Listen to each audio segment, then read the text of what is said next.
Stop gaslighting me. I'm not gaslighting you. You made that up. Who told you that? Your friends? They're crazy. You're crazy. Stop listening to them. You're making things up now. I'm Faye Valentine. Like, I shouldn't be gaslit like this.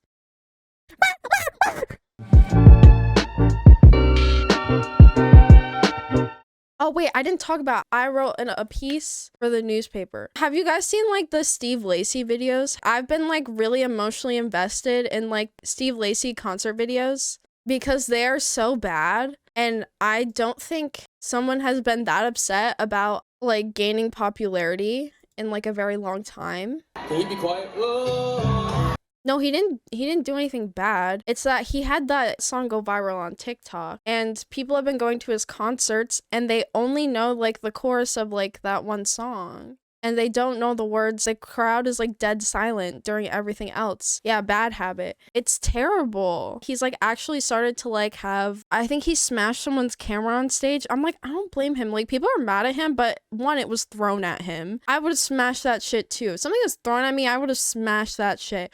I have a lot of sympathy for musicians. I do love musicians and I'm a simp for pop culture. I'm a pop culture girly. I'm a fiend. If you couldn't tell, I fucking love pop culture. And she is the moment. But yeah, I wrote about Steve Lacy and I wrote about Doja Cat, kind of like analyzing how TikTok has kind of ruined the way we listen to music. What is this? Is this one of the videos?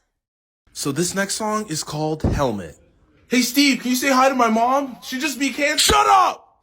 Oh, I'll be consumed. Okay. Your mom's a— They're making fun of him, but like, okay, listen. I really don't want to be that bitch that is like TikTok has like rotted people's brains or like has ruined things. Like, I don't want to be like that. But I would love TikTok. I was on TikTok all the time. When I kind of saw that artists were getting popular through like getting a viral hit, like overnight success, I was really stoked about it. Period. T. I mean, I'm a hipster at the end of the day. Like, I've been a hipster, but I think I'm like a not gatekeepy hipster because I want people to like the things that I like. I find joy in, you know, artists I like becoming popular. I was OG on the Billie Eilish train. I was OG on the Doja Cat train. Bitch, I'm a cow. Bitch, I'm a cow. I'm not a cat. I don't say meow. I've liked Steve Lacy for a bit.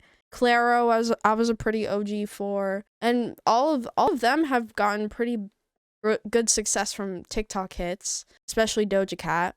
About how labels have pushed artists to be content creators and their own advertising on the app and others with like upload quotas. Yeah, I think it's definitely become something terrible. I think at first it was definitely like a positive. Small artists were becoming like successful overnight because of like a dance challenge. I think around like 2019, 2020, maybe even a bit into 2021. But I think it was creating actual genuine fans. Clairo, I think Clairo definitely has a very like dedicated fan base and is like way more popular than she was like before she had like some hits on TikTok. She's been like pretty popular. She was pretty big in like the art host scene. There were a lot of like really great songs that got popular because of TikTok. I mean, it kind of got to the point where it annoyed me because all my playlists had become like TikTok songs. When TikTok was more of like its niches, I feel like TikTok was very like separate and there were definitely like distinct groups on TikTok. It was easy to get to an audience that was like right for you and fit you well. A lot of artists got to the right audiences at the right time, and that led to a lot of great results for a lot of musicians, and I think that's really fantastic. A lot of people got really into hyperpop because of like, do you guys remember like color customizer TikTok? There was also like an era of like pegging TikTok. We don't need to get into that, but a lot of people got into hyperpop because of that, and I feel like that was great. Hyperpop, I love hyperpop. That's definitely what helped me get into it. I think Doja Cat might have been the start of like kind of like a downfall because of like how monumental her success has become. If you guys like didn't really know Doja Cat before, like she was definitely like almost like art host side before like the Say So dance. I feel like she was like, she had Moo and like Tia Tamera, and that was big on like Twitter, like Stan Twitter. She was like more of like a niche, I guess. She was making like kind of meme music, but like she was definitely more fun, and she was very into like, she still is, but she was very into like internet culture. She's definitely a nerd. I was very much like a Twitter girl. Like, Moo was my shit. I was obsessed with Moo the first time I heard it. I still think Moo is genius to this day. It's kind of political and shit. You know, I got a little political in it. Allegedly, cows are farting right now. It's like, I love a good, lighthearted, fun song that's still good. Like, I think Moo is just such a genius song. I'm very happy that she's gotten the success that she has, and I think it's very well deserved. I think she's extremely talented, and I think that her sound and what she's doing with her music is definitely very unique and has definitely influenced and merged a lot of like different genres. However, I think it's been pretty bad for her mental health, and I think it's created a pretty terrible fan base. Disconnects her from reality. She's definitely had a lot of like outbursts on social media, and I don't blame her. I don't think she's a bad person for any of the outbursts. I think I would probably react the same, if not worse. But I think it's definitely very stressful to gain success as fast as she did, even though that was like 2-3 years ago. She never really had time to adjust, and I think a lot of fans have felt entitled, which is an issue.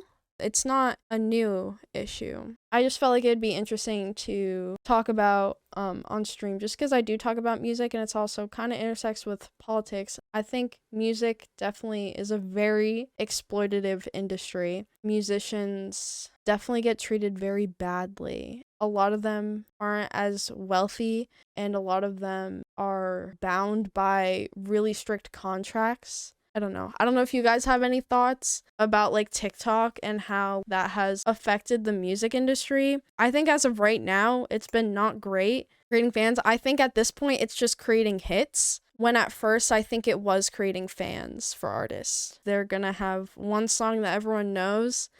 I think it's because corporate like figures in the music industry have gotten more of a hand in what artists are doing on TikTok, and are kind of forcing artists to make content when they don't really want to. I know like even Charlie XCX has been like, I really just don't like, a lot of them like don't want to make videos, but they're like forced to because it gets views easy. It incentivizes music to include a 5 to 10 second bit that could go viral, which is not necessarily a bad thing. As a music fan, like I would like artists to want to create an entire song that's good and interesting. Like this all comes from like a place of love and me wanting people to like love music and care about musicians as much as I do, because music is and always has been very important to me. I want like the artists that I love, that I think are very talented, to get success because they deserve it. I know that the music industry is fucking terrible, very exploitative. Musicians don't make fucking dirt unless they own like another business or they're like getting billions of streams. This all just like me saying this all comes from a place for me wanting the best for like musicians who have done like a lot for me. Like music is very important to me. It always has been, it always will be. Hi, I'm Ben Shapiro, and I'm asking you to subscribe to the Ali is Crying YouTube channel. The Ali is holding a Nerf Super Soaker to my head, threatening me, please subscribe. And she says to follow her on Twitch to watch her live. That's twitch.tv/Ali is Crying. Ali says, by wall, please help me.